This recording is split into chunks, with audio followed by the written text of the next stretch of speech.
So hello guys, आपका स्वागत है मेरे चैनल में। इसका नाम है पंडित सिंह ब्लॉग 123।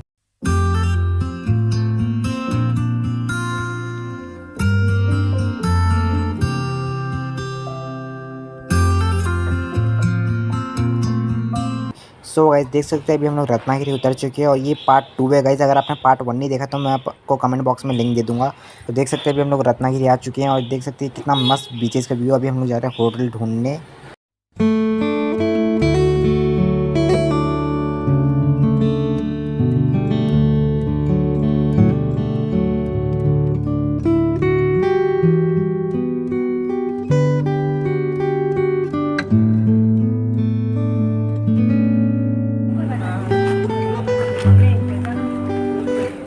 सो गाइस, देख सकते हैं हमने होटल का रूम बुक कर चुका है, जिसके हमें प्राइस पड़ी 2000 रुपये। हमें एक ही दिन रहना था तो हमने इसी को बुक कर लिया गाइस। और गाइस हमने एक रिक्शा वाले को भी बुक करा था जो हमें पूरा रत्नागिरी घुमाएगा पूरे 1500 रुपीज़ में। हमने 2 रिक्शा बुक करी थी क्योंकि हम लोग पूरे 8 जन थे और गाइस उन्होंने पूरा घुमा दिया था। हम लोग जा रहे थे खाना खाने और हमने एक ऑटो को भी रिजर्व कर लिया। उसने पूरा 1000 रुपये लिया है और हमें यहाँ पे जितने भी पॉइंट्स है घूमने के दिखाएगा। तो चलते हैं। सो गाइस चलते हैं। हो गया है।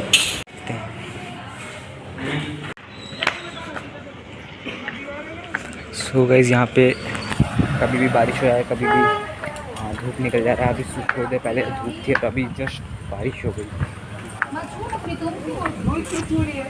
और ये होटल है, इसमें लोग रुके हुए हैं। तो चलते हैं, घूमेंगे बहुत जगह। हमने हाफूस आम भी ट्राई करेंगे। हमने यहाँ पे एक बगीचा था, वहाँ से हमने पूछ के तोड़ लिया बहुत सारे हाफूस आम और खाएंगे उसको भी कैसा है। तो चलते हैं। सो गाइस, अभी हम लोग एक होटल आ गए। हम लोग यहाँ पे नाश्ता करेंगे, लेकिन हमें नाश्ता मिला नहीं। हम लोग को डायरेक्ट खाना मिला क्योंकि हम लोग बहुत लेट आए थे। देख सकते हो कितना डिलीशियस खाना है। और अभी हम लोग जाएंगे। सो गाइस, हम लोग सबसे पहले जा रहे हैं। यहाँ पे एक म्यूज़ियम है जिसका नाम है प्राचीन कोंकण। यहाँ पे कोंकण के जितने भी पुराने प्राचीन बातें थी वो बताई जाएगी। तो इस वीडियो में यही दिखाऊँगा मैं आपको। देख सकते हैं रिक्शा हमारी यहीं पर रुकी है। सबसे पहला हमारा यही था और यहाँ से हमें 50 रुपये की पर पर्सन टिकट मिली और मोबाइल के लिए, कैमरे के लिए 50 रुपीज़ पर अलग से देने पड़ेंगे। तो चलिए टूर करते हैं। वीडियो में नए तो लाइक एंड सब्सक्राइब करिए।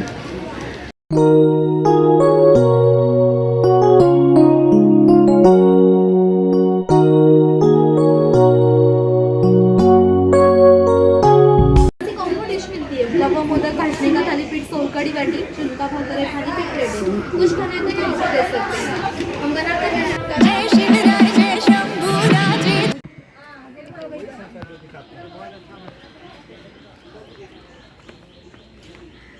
आपका प्राचीन कोंकण में स्वागत करती हूँ और ये गांव दिखाने के लिए मैं आपके साथ आ रही हूँ। यहाँ पर हमने एक नक्षत्र बाग तैयार किया है।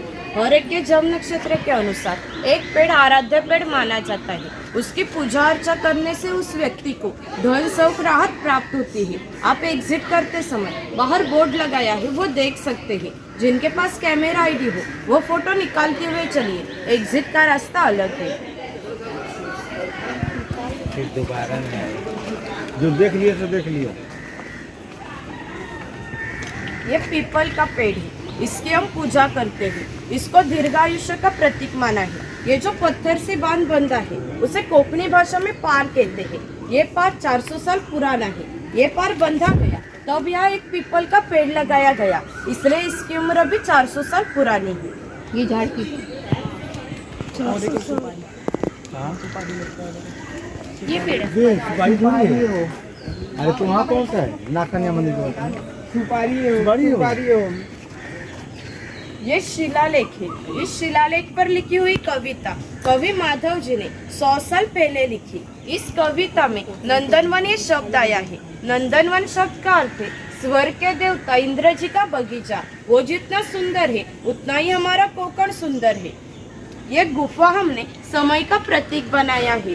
गुफा के यहाँ है वर्तमान काल और इसके पीछे है 500 साल पुराना भूतकाल। अब हम देखने वाले हैं 500 साल पहले कोंकणी लोग कैसे रहते थे, उनकी समाज रचना, ग्राम रचना, खान पान की आदतें, परंपराएं कैसी थी। आते समय थोड़ा झुक कर आइए।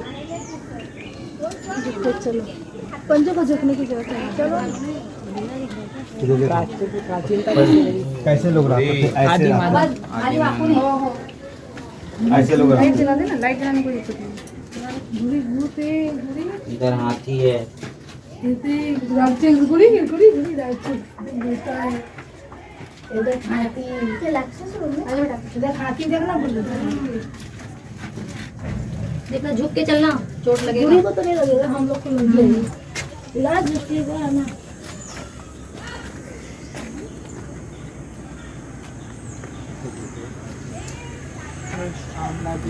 ये कोकम का पेट है। कोकम के फल से जूस निकाला जाता है। इसका इस्तेमाल कोकम आगल और कोकम शरबत में किया जाता है। इसके फलों के छिलके से कोकम यानी आमसूल तैयार किए जाते हैं।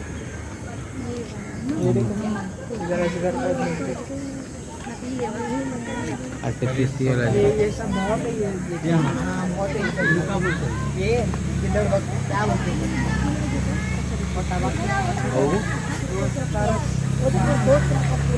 ये सियार जका लगे। ये तो पेड़ का नाम। ये आगे से भी हम लोग का भी फोटो ले लो। हाँ ले लो इधर से फोटो। हाँ, हम लोग का भी सबका सही है। परशुराम, हमारे पुराणों में उल्लेख हुआ है कि हजारों साल पहले भगवान परशुराम हो गए। उन्होंने सारी पृथ्वी जीती और जीती हुई सारी पृथ्वी उन्होंने दान की। दान की हुई कोई भी चीज हम खुद के लिए इस्तेमाल नहीं करते, लेकिन उन्हें रहने के लिए भूमि की जरूरत थी। हम जहाँ खड़े हैं वह हजारों साल पहले समुंदर था। उन्होंने उससे युद्ध किया और उसे 40 या 50 किलोमीटर पीछे ढकेल दिया और जो भूमि निर्माण हुई उसे कोकण कहते हैं। इस कोकण को परशुराम की भूमि भी कहा जाता है।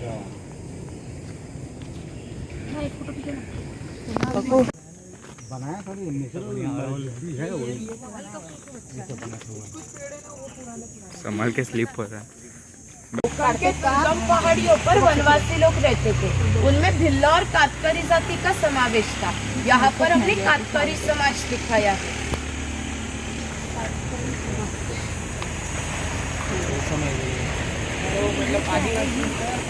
यहाँ पर शेर और शेर की गुफा दिखाई थी। यहाँ पर गांव शिकार दिखाई थी। अरे वो इतनी आराम आराम से समझ ही नहीं आ रहा है, थोड़ा धीरे धीरे। मैडम हम लोग पीछे ही रह रहे हैं, वो बता दे रही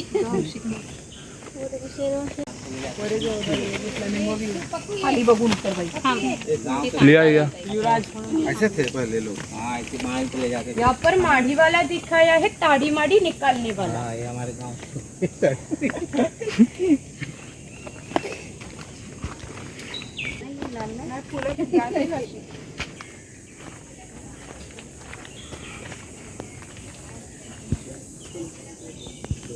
ये ग्राम देवता का मंदिर है। पहले धार्मिक संस्था ही गांव नियंत्रित करती थी। गांव में दो लोगों का झगड़ा हो गया तो सब गांव के लोग इकट्ठा होकर गांव के मुखिया यहाँ पर न्यायदान करते थे। और एक विशेषता यह है कि संसार में ऐसी प्रथा है कि हर एक जाति धर्म के लोग अपने अपने मंदिर, चर्च और मस्जिद में जाकर भगवान जी का दर्शन लेते हैं। हम कोकणी लोग भी साल भर में मंदिर में जाकर भगवान जी का दर्शन लेते हैं। लेकिन हमारे यहाँ शिमगा यानी होली का त्योहार मनाते हैं। तब इस भगवान को पालकी में बिठाकर हर घर में लेकर जाते हैं। यानी कि कोकणी लोग और भगवान, इनका नाता इतना नजदीक है कि हमारा एक दूसरे के यहाँ आना जाना रहता है। इस देवी का नाम वागसई है। ये नाम हमने जानबूझकर रखा है। ऐसा कहते हैं कि जिस जंगल में वाघ पाए जाते हैं वो जंगल समृद्ध माना जाता है। 500 साल पहले का जंगल भी इतना ही समृद्ध था। उसे हमारे भाव विश्व में भगवान का स्थान है। हम कोकणी लोग वड पीपल, सांप, नागिन की पूजा करते हैं। यानी कि हम भी निसर्ग पूजक कहलाते हैं। इसलिए हमने इस देवी का नाम प्रकृति के संबंधित ऐसा ही रखा है, वागसई। पुराने वाद्य है। लकड़ी के ढोले, मिट्टी के 2 ताशे हैं। इनका नीचे का भाग मिट्टी से बंधा हुआ है। ये ताशे 110 साल पुराने हैं। बजाने वाले कुशल हो तो इनका आवाज 1 से 2 किलोमीटर तक पहुंचता है। इनका इस्तेमाल संदेश वहन और धार्मिक कार्यों में किया जाता है। सिंगा है ना। सभाटा देखो, हमारे यहाँ इसे भगवान का स्वरूप मानते हैं। हमारे यहाँ शिमगा यानी होली का त्योहार मनाते हैं। तब गांव की सुख सुविधा के लिए यहाँ मन्नतें मांगी जाती है और भूतों पर नियंत्रण रखने के लिए पूजा की जाती है। ये वीरगल है, वीर लोगों का प्रतीक चिन्ह।